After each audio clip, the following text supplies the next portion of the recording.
자, 성경대학 시작하겠습니다.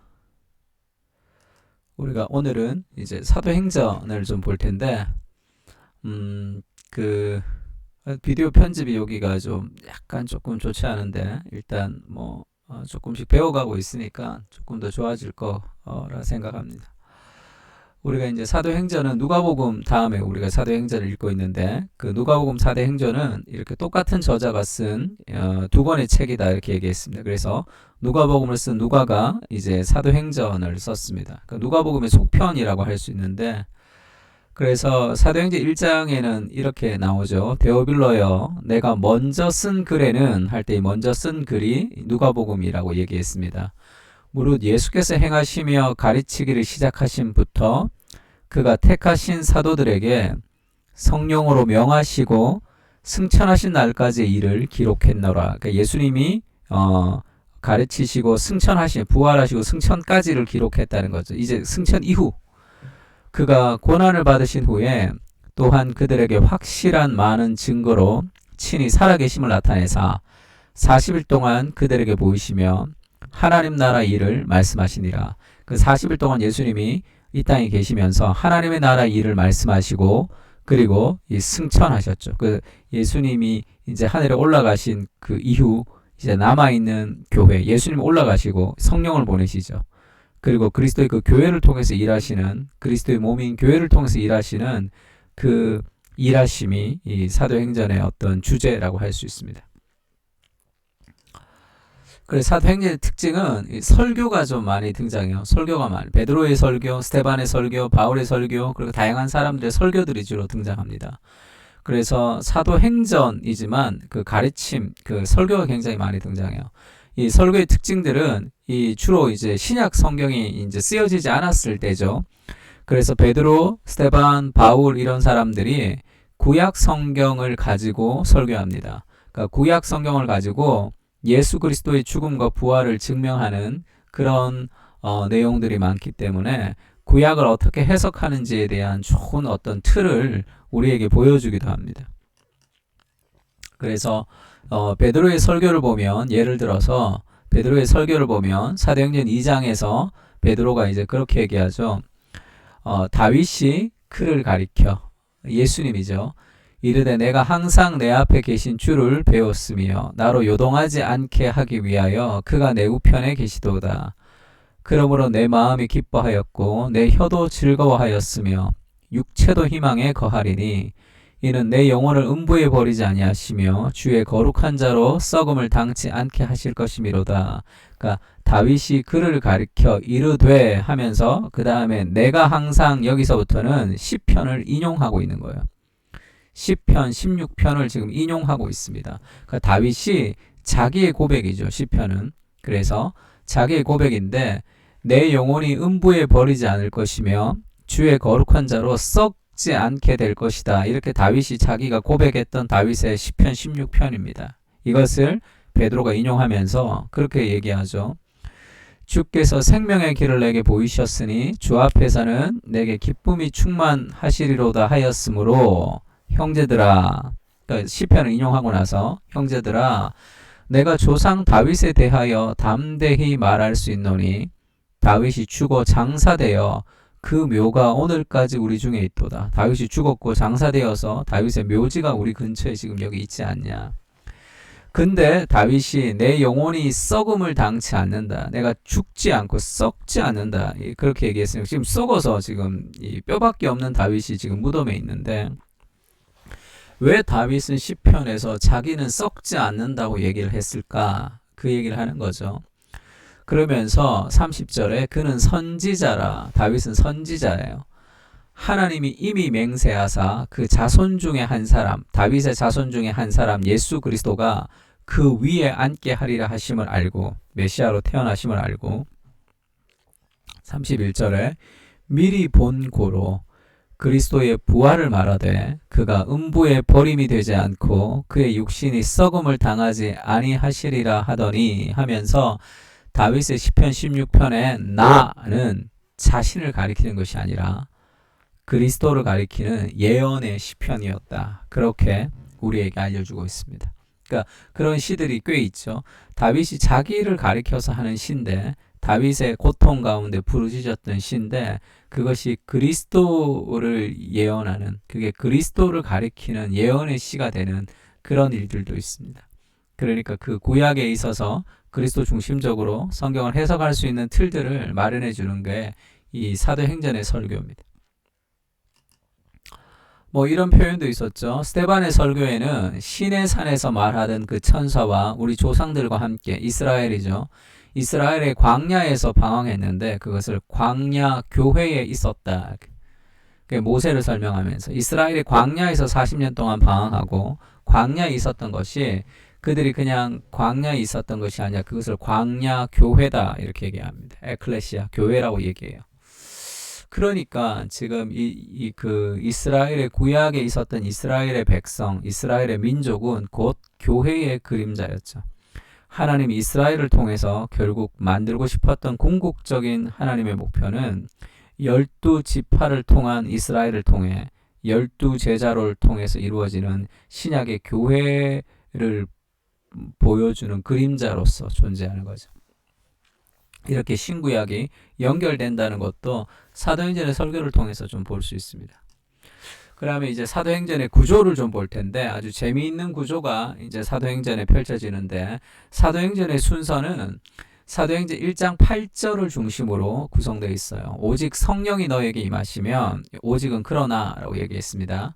너희가 권능을 받고 예루살렘과 첫 번째, 두 번째 온 유대와 그 다음에 사마리아와 땅 끝까지 이르러 나의 증인이 될 것이다 이렇게 얘기했습니다. 예루살렘은 지금 예루살렘에 있는 거죠. 예루살렘 지금에 있는 그 자리로부터 그 다음에 유대, 그 다음에 사마리아를 지나 땅 끝까지 복음이 전파될 것이다. 지금 그렇게 그 예수님이 말씀하셨고 그래서 이 사도행전의 구조는 예루살렘, 유대, 사마리아와 땅 끝 순으로 그렇게 구조가 구성되어 있어요. 그래서 1장에서 7장까지는 예루살렘과 유다, 그 유대인들에게 복음이 전해서 그렇게 그 초대 교회가 생성되는 그 중심은 베드로가 있습니다. 그리고 이 8장에는 사마리아의 복음이 전파되는 그 7집사인 빌립이 가서 사마리아의 복음을 전하는 장면이 나오고요. 9장부터는 이제 사도 바울을 중심으로 해서 이방 선교, 땅 끝까지 이르는 그런 선교의 확산을 보여주고 있어요. 그래서 그리스도의 죽음과 부활이 예루살렘을 통해서 유대인과 사마리아와 땅 끝까지 이르러 그리스도의 증언이 되는 구성으로 지금 그 구조가 되어 있습니다. 그러면 1장부터 7장까지 예루살렘과 유대에서 굉장히 중요한 것은 뭐 당연히 성령이 임하시는 거죠. 역사적으로 성령이 임하셔서 예수님이 올라가셨고 예수님은 승천하셔서 안 계신데 예수의 영인 성령께서 우리와 함께 하시는 거죠. 성령의 공동체가 교회의 시작이에요. 교회를 하나 되게 하시는 분이 성령님이십니다. 그리고 그 성령님의 역사에는 늘 누가복음과 사도행전에서 강조하는 게 있죠. 기도입니다. 기도를 통해서 성령께서 우리 가운데 역사하시는 거예요. 그래서 기도와 성령이 늘 함께 갑니다. 교회를 하나 되게 하시는 분이 성령님이에요. 그래서 교회는 그 조각조각 난 나무들이 묶여져 있어서 철사로 칭칭 감는다고 하나가 되는 거 아니잖아요. 생명력이 있으려면 성령께서 함께 하셔야 됩니다. 마른 뼈가 있는데 그 마른 뼈가 붙어서 군대가 되고 다시 살아나려면 성령께서 함께 하셔야 되죠. 그래서 교회를 하나 되게 하시는 분, 그 성령입니다. 그래서 그 성령이 임하시고 교회가 출발하죠. 그래서 우리도 공동체를 위해서 우리가 가장 중요한 것은 기도예요. 기도. 성령께서 우리와 함께 하시도록 우리의 삶에도 우리가 가정의 달에 설교했는데 중요한 것은 성령 충만이에요. 그래서 성령의 능력을 가지고 우리가 사람을 사랑할 수 있다. 그렇게 얘기했습니다. 그래서 1장에서 7장까지 성령이 임하시고 이제 교회가 시작되죠. 초대 교회라고 얘기합니다. 그 교회의 특징이 무엇이냐? 사도들로 말미암아 기사와 표적도 많이 나타나고요. 믿는 사람들이 다 함께 있어 모든 물건을 서로 통용하고 재산과 소유를 팔아서 각 사람의 필요에 따라 나눠주고 날마다 마음을 같이하여 성전에 모이기를 힘쓰고 집에서 떡을 떼며 기쁨과 순전한 마음으로 음식을 먹고 하나님을 찬미하며 또 온 백성에게 칭송을 받으니 주께서 구원받는 사람을 날마다 더하게 하시더라. 그러니까 초대교회 성령의 공동체의 특징은 그 하나님의 은혜가 다른 사람을 위해서 희생하는 삶을 사는 거죠. 자기의 물건을 서로 통용하고 재산을 팔아서 가난한 사람에게 나눠주는 그런 이타적인 삶을 보여주고 있습니다. 그리고 함께 모이기를 힘쓰고 사람들을 집에 초대해서 또 함께 식사하고 함께 교제하는 지금 그런 공동체. 그러니까 나와 내 가정, 그 다음에 나, 그렇게 뭔가 이렇게 좁아져 가는 것이 아니라 확산, 넓어져 가는 거죠. 안으로 들어오는 방향이 아니라 밖으로 이렇게 퍼져나가는 삶의 방향들을 가지는 그것이 성령의 공동체의 특징이죠. 나눠주는. 이런 초대교회가 이제 7장에 보면 이런 은혜가 임할 때는 늘 고난이 함께 따라오는 경우가 있어요. 그래서 우리가 예수님 잘 믿으면 뭔가 만사 형통될 것 같지만 그렇지 않고 예수님을 잘 믿고 성령으로 충만하면 어려움이 있는데 그것을 믿음으로 이겨나가면서 우리는 더 성장하는 거죠. 첫 번째 외부적인 공격이 있었습니다. 대제사장들과 다른 사람들이 그 복음을 전하는 것을 싫어했어요. 그래서 시기가 가득하여 사도들을 잡아다가 옥에 가두고 막 때립니다. 예수님을 믿으면서 이렇게 핍박을 다 받는 거죠. 그런 공격이 있어요. 사도들이 어떻게 저항했죠? 사도들이 그 이름을 위하여 능욕받는 일에 합당한 자로 여김을 기뻐하면서 막 맞고 그렇게 공격을 받는데 예수 이름으로 내가 고난을 당하는 것을 기뻐하면서 공회 앞을 떠났습니다. 그들이 날마다 성전에 있든지 집에 있든지 예수는 그리스도라고 가르치기와 전도하기를 그치지 아니하니라. 이것이 그들의 삶에 있는 삶의 역동이죠. 여러 가지 어려움이 있고 내 안에 고통이 있지만 그것을 불붙는 듯한 그들의 복음을 전하는 삶의 열정들을 그들이 이제 지울 수 없는 그것으로 외부적 공격을 지금 이겨나가는 거죠. 그 다음에 외부적인 공격이 안 되면 내부적으로 좀 문제가 생기죠. 그래서 교회 안에 문제가 좀 생겼습니다. 두 번째는 그때 제자들이 더 많아졌어요. 사람들이 많아졌습니다. 교회에. 부흥이 있는 것은 좋은 일이죠. 그랬더니 헬라파 유대인과 그 다음에 이제 히브리파 유대인들이 있는데 헬라파 유대인들의 그 과부들이 매일 구제에 빠졌습니다. 헬라파, 히브리파 그렇게 그러니까 지금 이 헬라파, 히브리파 교회 안에서 어떤 이 파당이 좀 생기는 그런 느낌이 있는 거죠. 교회 안에서 끼리끼리 지금. 그래서 왜 우리는 구제에 빠지냐? 왜 너네가 두 번 받냐? 한 번 우리 차례인데 차례가 안 받냐? 이렇게 지금 여러 가지 교회 안에서 이 분쟁, 갈등이 일어났습니다. 그러니까 12사도가 모든 제자를 불러 이르되 우리가 하나님의 말씀을 제쳐놓고 접대를 일삼는 것이 마땅치 아니하니 그러면서 지금 이 문제를 단순히 뭔가가 빠진 문제가 아니라 영적으로 무장해야 되는 그런 문제라고 봤습니다. 그래서 어떻게 해결했죠? 형제들아 너희 가운데 성령과 지혜가 충만하여 칭찬을 받는 사람 7을 택하라. 그래서 7 집사를 통해서 그 일들을 이제 일을 분담하는 거죠. 교회의 일들을 분담합니다. 하지만 그냥 이거 행정적인 문제로 이것을 처리하는 것이 아니라 우리는 오로지 기도하는 일과 말씀 사역에 힘쓰리라.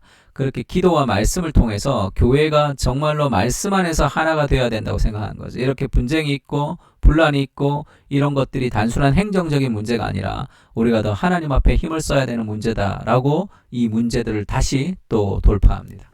그 교회 내부적인 문제를 더 하나님께 나아가는 것으로 해결하는 거죠. 이런 여러 가지 문제들을 속에서 부흥과 문제가 함께 있는 거죠. 그것을 함께 이제 겪으면서 가는 거예요. 그러다가 이제 스데반의 순교를 하고 큰 박해가 일어납니다. 그러니까 8장 1절에 사울이 그의 죽음을 마땅히 여기더라. 스데반이 죽었어요. 그리고 스데반이 죽는 그날에 스데반이라는 그런 위대한 지도자 7 집사 중에 굉장히 좋은 사람이 죽어버렸습니다. 그러니까 많이 충격적이겠죠. 그때 큰 박해가 함께 임한 거죠. 그래서 그날에 예루살렘에 있는 교회에 큰 박해가 있어 사도 외에는 다 유대와 사마리아와 모든 땅 끝으로 흩어지니라. 그 교회, 초대교회, 그 뜨겁던 하나 되는 공동체가 있었는데 그것이 핍박에 의해서 교회가 깨져버렸단 말이에요. 스데반도 죽었지, 교회도 깨졌지. 이거는 뭐 이제 처음 시작하는 교회가 깨졌으니까 이제는 끝이겠죠. 끝이라고 생각했겠죠. 8장 2절에 경건한 사람들이 스데반을 장사하고 위하여 크게 울더라. 그러니까 얼마나 실망스러울까. 스데반도 죽었죠. 그 다음에 교회는 다 깨져버렸지. 그 좋았던 교회들이 뿔뿔이 흩어져 버렸단 말. 8장 3절에 보면 사울이 교회를 잔멸할세, 남아있는 교회들을 다 이제 박살내는 거죠. 각 집에 들어가 남녀들을 끌어다가 옥에 넘겼습니다.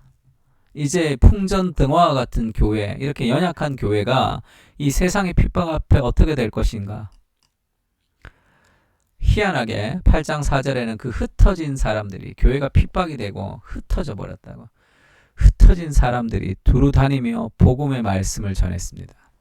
빌립이 사마리아의 성에 내려가 그리스도를 백성에게 전파하니, 그렇게 큰 박해로 인해서 다 교회가 이렇게 다 쪼개졌는데, 이 한 사람 한 사람이 복음을 전해서 각 가는 곳마다 교회가 막 도생기는 거예요. 하나의 예루살렘에 큰 교회가 있었다가 이제 각 교회들이 막 일어나는, 복음이 확산되는 그런 일들, 핍박에 의해서 복음이 확산되는 일들이 있는 거죠. 그래서 8장 이제 사마리아에게까지 빌립이 복음을 전하러 가는 거죠. 사마리아는 유대인들과 상종하지 않는 아주 좋지 않은 곳이었단 말이에요. 원수된 곳이었어요. 그곳까지 복음을 전하러 지금 갑니다. 예루살렘과 유다를 통해 사마리아와 이제 땅끝까지 가는 그 일들이 이제 이루어지는 거죠. 박해를 통해서 이루어졌다는 것도 기억해야 돼요.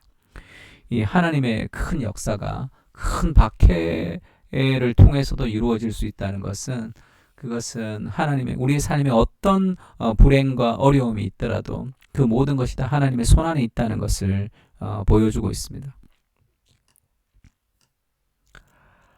그 다음에 이제 9장에서 28장까지는 이제 땅끝으로 이제 가는 거죠. 복음이 유다와 사마리아를 지나서, 그때에 이제 핵심적인 역할을 하는 사람이 이제 사도 바울인데, 그 전에 성경은 이 베드로에게 좀 집중을 하고 있습니다. 베드로에게 뭐를 집중하느냐 하면, 그 당시에는 유대인에게만 구원이 있고 이방인에게는 구원이 없다라고 생각하는 그런 민족주의적이 있었어요. 구약 성경을 잘못 해석한 거죠. 그것을 깨트려야 되는데 예수님께서 베드로의 마음을 먼저 깨트리시면서 그 일들을 진행하는 게 보입니다. 그러니까 베드로가 기도를 하는데, 즉 구약의 레위기에서 먹지 말라고 했던 그 가증한 음식, 가증한 짐승들을 예수님이 먹으라 이렇게 얘기하니까, 예수님, 저는 이 율법을 어길 수 없습니다. 내가 그 깨끗하지 않는 부정한 음식을 내가 먹을 수 없습니다. 이렇게 얘기하니까 예수님이 그렇게 나오죠. 3번을 반복하는데 또 두 번째 소리가 있어. 하나님께서 깨끗하게 하신 것을, 하나님께서 깨끗하게 하신 것을 네가 속되다고 하지 말라 이렇게 얘기합니다. 그러니까 유대인과 이방인들에게 구원이 없다고 생각하는 것에 대해서 이제 그걸 깨트리는 거죠. 하나님이 깨끗하게 하신 것을 왜 네가 속되다고 하느냐. 이 3번의 환상을 보고 이게 무슨 뜻인가 궁금해할 때 이방인 고넬료에서부터 집에서부터 베드로를 초대하는 그런 종이, 이제 두 사람 하인이 온 거죠. 그러니까 그 원래 같았으면 그 이방인 집에 가서 설교를 하지 않을 텐데, 이 환상을 보고 난 다음이니까 이게 무슨 뜻인지 했는데, 고넬료의 집에서 사람을 초청해서 그 베드로를 데리고 가자 하니까 베드로가 따라간 거예요. 마지못해서 따라갔습니다. 그래서 왜 왔냐, 그러니까 성령께서 가라 그래서 왔는데 내가 좀 찜찜하다 막 그래요. 그러면서 베드로가 그 고넬료 집안에서 지금 설교하고 있습니다. 고넬료 온 가족이 모여서 하나님의 말씀을 사모하고 있었어요. 또 베드로가 왔으니까 그 초대교회의 기둥 같은, 얼마나 감격스러웠을까. 베드로가 설교를 했습니다. 근데 설교를 하던 중이에요. 성령이 말씀을 듣는 모든 사람들에게 내려와서 초대교회에 임했던, 성령이 임했던 그런 방언과 그런 기적과 역사들이 동시에 일어나면서 베드로가 이 사람들이 우리와 동일한 성령을 받았다는 것을 깨닫게 됩니다. 그래서 45절에 베드로와 함께 온 할례 받은 신자들이, 유대인들이죠, 이방인들에게도 성령 부어주심으로 말미암아 놀래버렸습니다. 이방인이 구원이 없는 줄 알았는데, 그렇게 하나님이 베드로를 깨트렸어요. 어쩌면 하나님이 참 힘드시다, 저는 그 생각합니다. 이 베드로, 이 수제자 베드로도 아직 그 민족성을 아직 깨트리지 못한 거죠. 문화적 내러티브를 벗어나지 못한 거. 그거를 깨트리기 위해서 하나님이 참 애쓰시죠. 그리고 굉장히 인격적으로 베드로를 깨닫게 하시잖아요.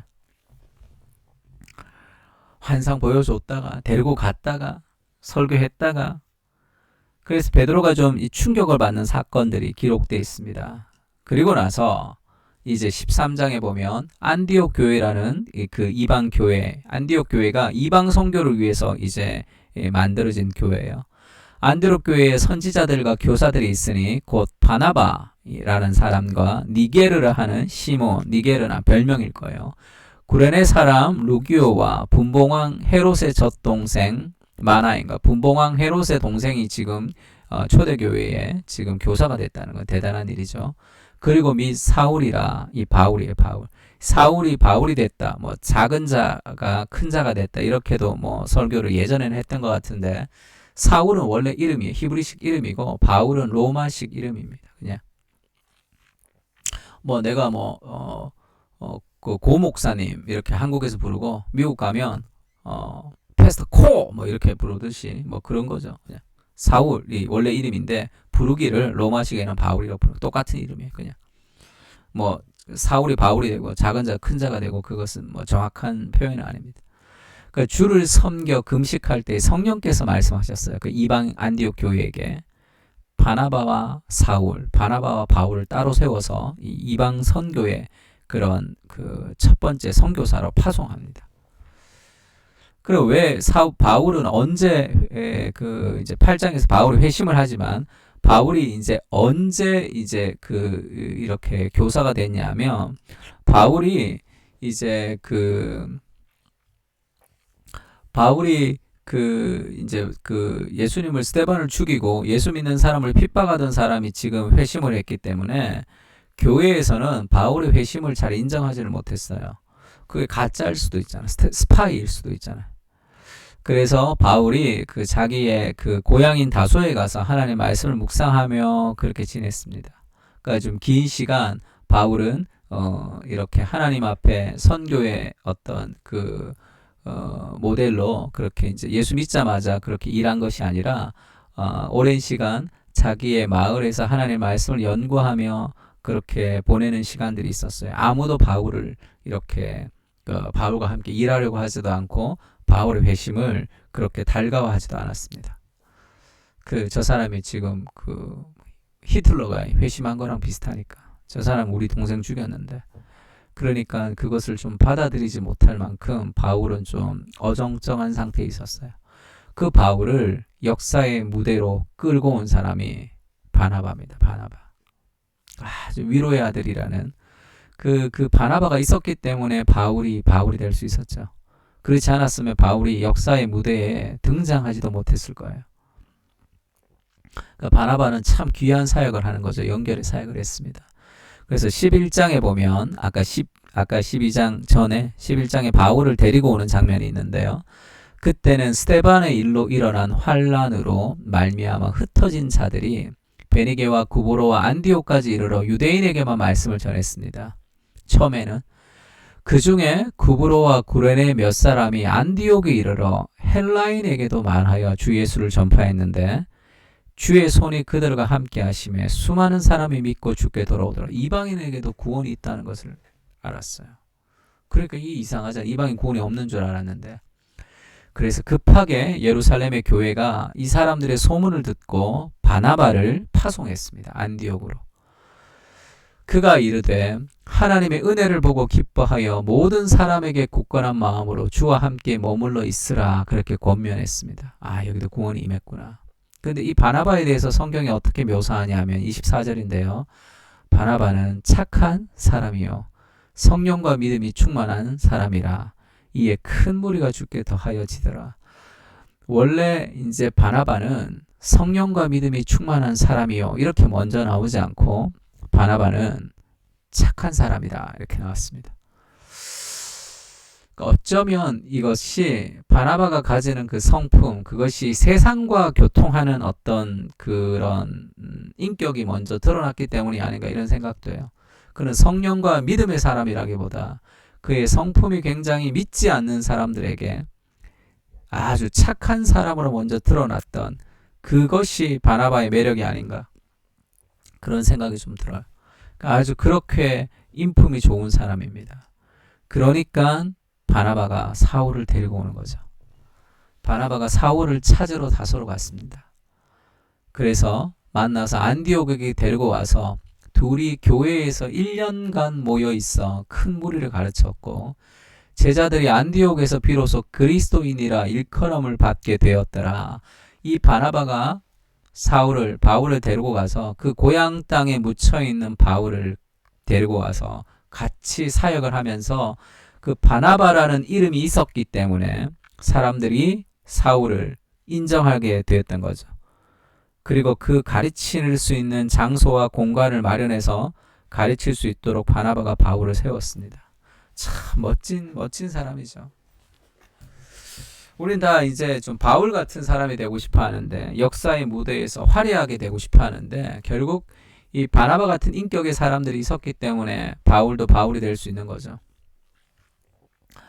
그러니까 그 바울이 이제 그 선교의 이제 현장에서 이제 이방 선교로 이제 시작하는 장면이 나오죠. 그렇게 바나바와 바울이 이제 전도 여행을 떠나는 것이 13장부터 이루어지는 1차 전도 여행이에요. 그래서 지금 여기 안디옥에서 시작해서 지금 이렇게 이 살라미까지 가서 이 바보를 거쳐 지금 밤빌리아를 거쳐 이렇게 돌아오는 지금 여기가 이 지역이 이게 갈라디아 지역이에요. 그래서 이 갈라디아 지역을 이 전도하고 다시 이렇게 안디옥으로 돌아오는 게 있습니다. 그게 1차 전도 여행이에요. 그렇게 쭉 전도하고 왔습니다. 다시 이제 예루살렘으로 다시 안디옥으로 돌아온 거죠. 1차 전도 여행이 이제 14장까지 있었어요. 그 다음에 15장에 무슨 사건이 있냐면 예루살렘 공의회가 있습니다. 1차 전도 여행 끝이 나고 15장 1절에 보면 어떤 사람들이 유대로부터 내려왔어요. 유다에서 내려왔습니다. 형제들을 가르쳤어요. 이 사람들이 교사들이겠죠. 너희가 모세의 법대로 할례를 받지 아니하면 구원을 받지 못할 것이다. 유대인처럼 할례를 받아야 구원을 받는다. 이렇게 얘기했어요. 할례 안 받으면 구원을 못 받는다. 할례와 구원을 동일시했습니다. 그러니까 뭐 지금 할례를 꼭 받아야지 구원을 받는 게 아니잖아요. 율법을 지켜야 구원 받는 게 아니니까. 그러니까 이제 그 바울과 바나바가 그건 아니지 않냐? 이렇게 얘기하면서 논쟁이 붙었어요. 바울 및 바나바와 그들 사이에 적지 아니한 다툼과 변론이 일어났습니다. 형제들이 이 문제에 대하여 바울과 바나바 및 그 중에 몇 사람을 예루살렘에 있는 사도와 장로들에게 보내기로 작정하니라. 다 이방인들도 할례를 받아야 구원을 받는다 이렇게 얘기하고 바울은 그렇지가 않다 이렇게 얘기한다고. 그러니까 이 바울과 바나바는 권위가 좀 떨어지니까 사도들에게 보내서 그럼 이 문제를 좀 확정해보자 그래서 보냈어요. 그래서 회의가 열립니다. 그게 예루살렘 공의회 1차 이제 회의가 열리는 거죠. 그러니까 성령의 공동체이지만 서로 의견을 나누는 회의를 통해서도 성령께서 함께 역사하는 그런 일들. 한 번에 누가 기도하면서 가르쳐 주는 것이 아니라 서로가 서로에게 지혜를 가지고 기도하면서 토론하고 회의하면서 결정하는 그런 모습들을 이 교회 공동체에게 지금 보여주고 있습니다. 첫 번째 교회 회의라고 할 수 있겠죠. 그래서 사도와 장로들이 이 일을 의논하러 모였습니다. 많은 변론이 있었어요. 근데 베드로가 이제 일어나는 거지. 왜냐하면 고넬료의 사건을 겪었잖아요. 내가 속되다는 것을 내가 깨끗하다는 것을 네가 속되다 하지 말라는 환상 가운데 고넬료를 겪었기 때문에 지금 이때를 위함이죠. 이 예루살렘 공의회에서 교회에서 이제 확정을 해야 되잖아요. 이방인에게도 구원이 있다라는 거 확정을 해야 되는데 바나바와 바울의 말 가지고는 그것이 확정할 수 있는 권위가 되진 않아요. 그때의 그 권위는 베드로의 메시지가 있어야 됩니다. 근데 그 베드로를 하나님이 먼저 경험하게 하셨잖아요. 그 베드로가 얘기합니다. 내가 경험했는데 이방인들에게도 구원이 있더라. 그렇게 고백하는 거죠.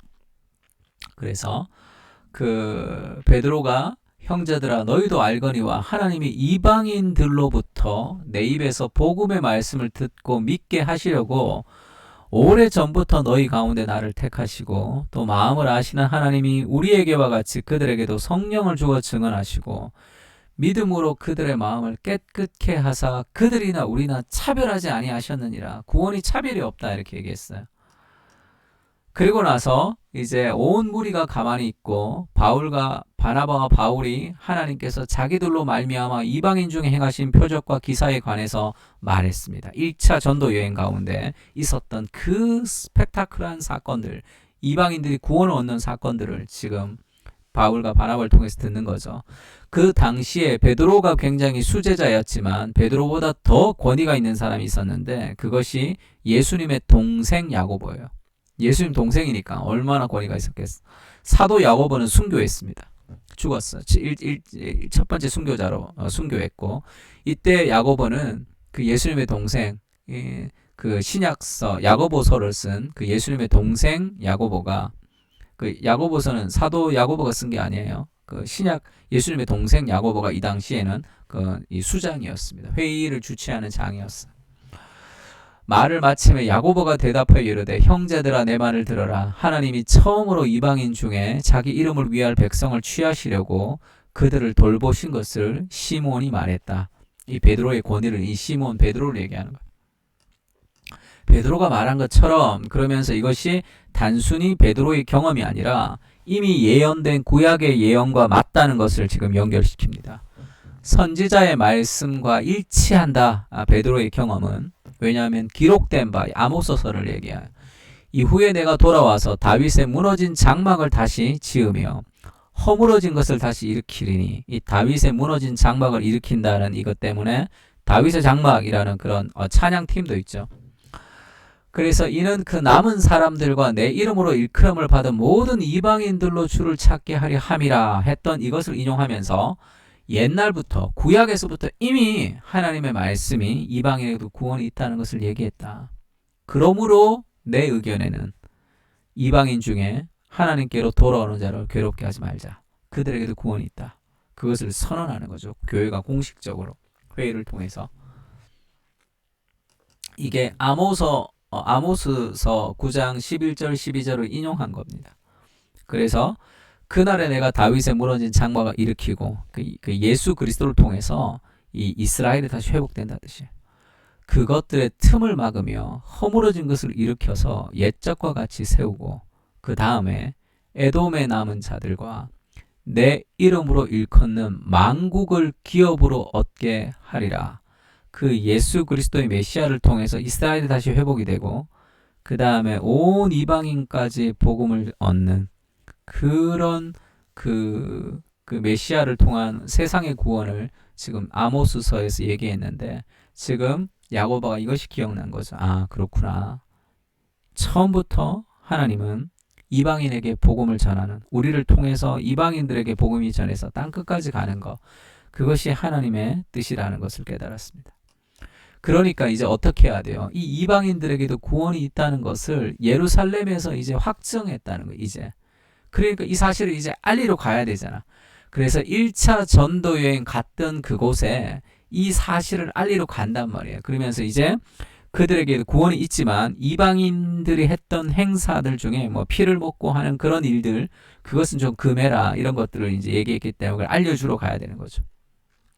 그래서 1차 전도 여행을 했던 곳을 그대로 갑니다. 그래서 1차 전도 여행 같이 이렇게 돌아서 이렇게 오려고 했는데 지금 여기 드로아 지방에 딱 갔는데 일로 가지를 못하게 하나님이 막으시고 이쪽으로 유럽으로 지금 이렇게 보내버리신 거예요. 2차 전도 여행이 이렇게 이제 되었는데 이런 전도 여행을 할 마음이 별로 없었습니다. 내가 1차적으로 갔던 그곳에 가서 그걸 알리려고 했던 거예요, 바울이. 근데 16장 6절에 보면 아시아에서 말씀을 전하지 못하게 막았습니다, 하나님이. 무시아 앞에 이르러 비두니아로 가고자 애쓰되 예수의 영이 허락하지 않았습니다. 무시아를 지나 드로아로 내려갔는데 밤중에 환상을 봤는데 마게도냐 사람 하나가 서서 건너와서 우리를 도우라, 그 환상을 봤어요, 바울이. 계속 뭔가 이렇게 예수님이 막으신다라는 것을 느끼다가 그런 환상을 보고 바울이 그 환상을 보았을 때 우리가 곧 마게도냐로 떠나기를 힘쓰니 이는 하나님이 저 사람들에게 복음을 전하라고 우리를 부르신 줄로 인정함이라. 그렇게 해서 우리가 이제 1차 전도 여행 이걸 돌지 말고 여기서 이 마게도냐 이쪽으로 건너가야 된다는 거지. 이 유럽으로 건너가는 거죠. 그래서 이렇게 다시 돌아오는 그 2차 전도 여행 코스가 됐습니다. 그리고 이제 3차 전도 여행은 안디옥에서 또 이렇게 이제 2차 전도 여행 갔던 곳까지 이제 다 합쳐서 이렇게 건너오는 거죠. 그래서 여기서 뭐 여러 가지 사건들이 있죠. 죽은 유두고를 살리기도 하고, 그 다음에 에베소 장로들에게 마지막에 고별 설교하면서 오기도 하고, 안디옥에서 출발하고 에베소에서 두란노 서원에서 가리키기도 하고, 그래서 두란노 서원에서 2년 동안 복음을 전했죠. 그래서 이거 두란노 서원 도서출판 두란노라고도 있죠. 지금 그런 일들을 이제 여기까지 다 한 게 이제 3차 전도 여행입니다. 그리고 나서 예루살렘으로 가서 바울이 잡힙니다. 바울이 잡혔는데 바울은 로마 시민권을 가지고 있었어요. 그래서 로마 시민은 그 로마에 가서 재판을 받을 수 있는 그런 권리가 있었습니다. 그냥 유대인들이 자기를 어쩔 수 없는. 그래서 그 바울이 자기가 갖고 있는 로마 시민권을 그때 쓰는 거죠. 나 로마 시민권이 있기 때문에 로마에 가서 정말 재판을 한번 받아봐야 되겠다. 바울이 왜 그렇게 로마로 가고 싶어 했냐면 모든 길은 로마로 통했잖아요. 그 당시에는. 그래서 로마의 심장부에다가 복음을 전해서 온 세상에게 복음을 전하고 싶었어요. 로마에 가서 복음을 전하고 싶었습니다. 그래서 그렇게 간절히 로마에 가서 복음을 전하고 싶었는데 죄수의 몸으로 묶여서 로마로 가는 거죠. 참 재밌게 하나님이 그렇게 역사하셨어. 그래서 여기서 뭐 유라구라 강풍을 만나서 바울이 또 기도하면서 사람들을 다 건지고 그렇게 해서 결국 이 로마로 갔습니다. 그렇게 복음을 전하고 싶어서 로마로 가고 싶어 했는데 바울이 결국 로마로 가긴 갔죠. 감옥에 갇혀서 갔습니다. 근데 그 감옥에서 어땠냐면 로마서 이제 사도행전 28장이죠. 바울이 이제 감옥에서 로마로 갔는데 우리가 로마로 들어가니 바울에게는 자기를 지키는 한 군인이 함께 있어 따로 있게 허락을 받더라. 바울이 따로 이제 허락을 받은 거죠. 감옥 안에서. 그리고 마지막 사도행전 28장 30절 31절에 보면 바울이 온 이태를 2년이라는 뜻이에요. 이태를 자기 셋집에 머물면서 자기에게 오는 사람을 다 영접하고 하나님의 나라를 전파하며 주 예수 그리스도에 관한 모든 것을 담대하게 거침없이 가르치더라. 그러니까 바울이 이제 감옥 생활이 셋집에 머물면서 가택연금 상태로 지금 바울을 지키는 군인들이 있는 상태에서 가택연금 상태에서 많은 사람들이 지금 오고 그 다음에 이제 유배 가서 이제 그렇게 살듯이 그렇게 있었던 거예요. 바울이. 그래서 바울은 묶여 있지만 하나님의 복음이 막 전파되면서 사도행전은 끝이 납니다. 재밌죠? 바울은 묶여 있는데 바울을 묶었는데 복음은 더 확산되죠. 바울을 묶어서 감옥에 가두었기 때문에 바울 서신을 쓴 거잖아. 바울은 나오면 복음을 전하고 갇히면 성경을 쓰고 뭐 어떤 환경이든지 하나님이 주시는 환경 속에서 하나님의 역사를 따라 살아가는 거죠. 아, 갇혔구나. 그럼 성경 쓰면 되겠구나. 아, 열렸구나. 그럼 복음 전하면 되겠구나. 내가 복음을 전해야 되는데 이놈들이 나를 가둬가지고 막 울면서 막 후회하면서 억울해하면서 그렇게 살지 않았어요. 그래서 지금 바울은 묶여있지만 복음이 확산되면서 끝이 납니다. 성령이 임하시고 예루살렘과 유다와 사마리아와 땅끝까지 복음이 확장되면서 지금 신약의 역사가 끝이 나죠. 지금. 그래서 우리가 흔히 말하는 이거 28장으로 끝이 나니까 액츠 29 이런 얘기 많이 하죠. 29장을 우리가 써야 된다. 지금 세계 선교가 지금도 이렇게 이어지고 있다. 뭐 이건 좋은 거죠. 뭐 온누리교회에서 액츠 29를 하지만 미국에도 액츠 29라는 단체가 있기도 합니다. 이것은 그 단체만 해야 되는 게 아니라 지금 우리가 있는 사명이죠. 예루살렘과 유다와 사마리아와 땅끝까지 이르러 그리스도의 증인이 되는 그 삶의 역사적인 한가운데 우리가 있고 아직도 복음이 이제 완전히 전파되지는 않았으니까 우리의 삶과 우리의 시간과 우리의 에너지를 통해서 우리의 삶 속에서 그리스도의 복음이 확산되는 그 일들을 행하는 그런 성령의 공동체가 되는 것, 그것이 이 사도행전이 우리에게 주는 그런 어떤 비전이라고 생각합니다. 자, 조금 길어졌는데 30분 안에 좀 마치려고 했는데 사도행전이 워낙 길어가지고 한번 기도합시다. 기도하고 사도행전을 좀 이렇게 꼼꼼히 바울의 그 복음서를 좀 따라서 바울의 전도여행을 따라서 보면 굉장히 좀 더 재미있고 생생하게 다가올 수도 있습니다. 같이 한번 기도합시다. 하나님, 사도행전의 그런 불타는 역사를 우리가 바라봅니다. 성령이 임하시는 공동체가 되고 성령이 임하시면 우리는 견딜 수 없는 마음을 가지고 사마리아와 땅끝까지 이르러 그리스도의 증인의 삶을 살아갈 수밖에 없습니다. 우리에게 성령께서 함께 하시고 우리가 정적으로 살아가는 인생이 아니라 우리가 행동하며 우리가 복음을 따라 살아가는 그런 불타는 하나님의 사람들이 될 수 있도록 주님 도와주시고 거룩한 공동체로 서로를 위해서 기도하며 희생하며 살아가는 그런 성령의 공동체로 우리를 만들어 주셔서 우리를 통해서 복음이 확산되며 더 많은 믿는 자들의 숫자를 더해주는 그런 거룩한 하나님의 역사를 우리가 경험하며 살아갈 수 있도록 주님 도우시고 인도하여 주시옵소서. 축복하고 모든 말씀을 예수님의 이름으로 기도합니다. 아멘. 자, 수고 많았습니다.